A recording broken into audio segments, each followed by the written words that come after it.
Yeah, I am Logan Foster.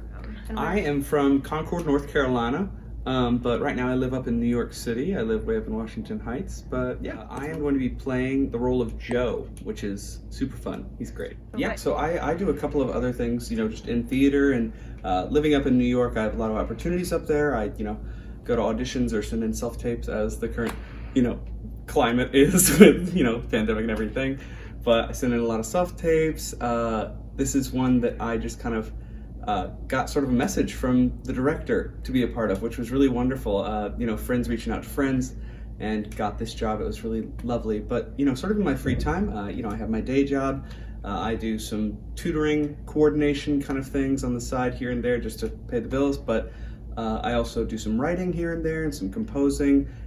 Actually, the day before I came down here, we had a reading of one of my musicals. It went pretty well. It was really fun, and we had a great time. And I've been doing rewrites while I've been here. That's what I'm spending most of my time doing when I'm not, learning my lines, learning my choreo, learning my music for this show. We're working on some other stuff. Joe does, how do I describe Joe? Joe is sort of the antithesis, the opposite of all of the rest of the guys in the show, other than maybe Dwayne. And what he does, he's pretty much just meant to be there as one of the good ones. And he shows up, he helps Violet out. They have a lovely little, tete-a-tete there. And he eventually helps the girls, get where they need to get to. They could have done it without him, but, he's glad to be a part of it. Yeah, so my process as an actor, kind of getting into those characters. With Joe, it's been honestly pretty straightforward because, Randy and I had some conversations. Randy, the director, spoke with me over the phone and over some Zoom meetings here and there before I came down here about the character. And so he gave me a lot of sort of insight that, it's not this hokey kind of like do-do-do-do kind of guy where he's, kind of being a player. He's very earnest. And so when I looked at this character in particular of Joe, I just kind of went through every single line and tried to make it as honest as possible.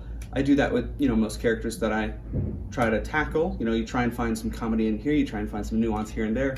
But when it comes to this show, a lot of it is very straightforward, which is lovely to have because a lot of scripts are not like that. There's a lot of subtext a lot of the time.